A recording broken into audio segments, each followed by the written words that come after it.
নির্বাচনের জন্য গড়িমসি কেন? সরকারও একটা সময় বলেছেন, একটা মাস বলেছেন ডিসেম্বর। আবার শুনি কেউ কেউ বলছেন যে না, এটা আরো পিছিয়ে দিতে হবে, এই সময়ে নির্বাচন করা কঠিন। নির্বাচন তো করবে নির্বাচন কমিশন, তাকে সহায়তা দেবে সরকার। আমরা অন্তর্বর্তীকালীন সরকারকেই আমরা তত্ত্বাবধায়ক সরকার মনে করি।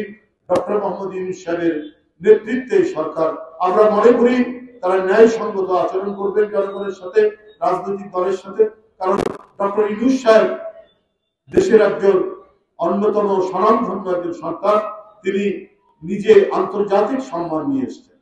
তার কাছ থেকে তো আমরা বেআইনি আচরণ আমরা পাবো না। কিন্তু তারপরেও দেখি সরকারের ঘনিষ্ঠ কেউ কেউ বলে যে ডিসেম্বরের মধ্যে ইলেকশন করা কঠিন।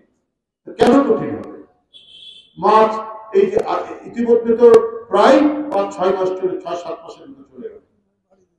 এখনো আপনার কি বলে যে 9-10 মাসের মতো বাকি আছে।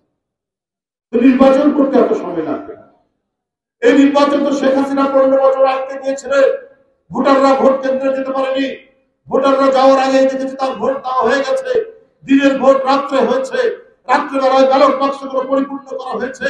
আমাদের নির্বাচনী ব্যবস্থা, আমাদের নির্বাচনী প্রতিষ্ঠান, আমাদের গণতান্ত্রিক প্রতিষ্ঠান সবগুলো পা দিয়ে দুমড়ে মুচড়ে শেষ করে দিয়েছে শেখ হাসিনা। আমাদের সেইখান থেকে ফিরে আসতে হবে। আমাদের এই প্রতিষ্ঠানগুলোকে সজীব করতে হবে, প্রাণবন্ত করতে হবে। তো এইগুলোর জন্য এত গড়িমসি কেন?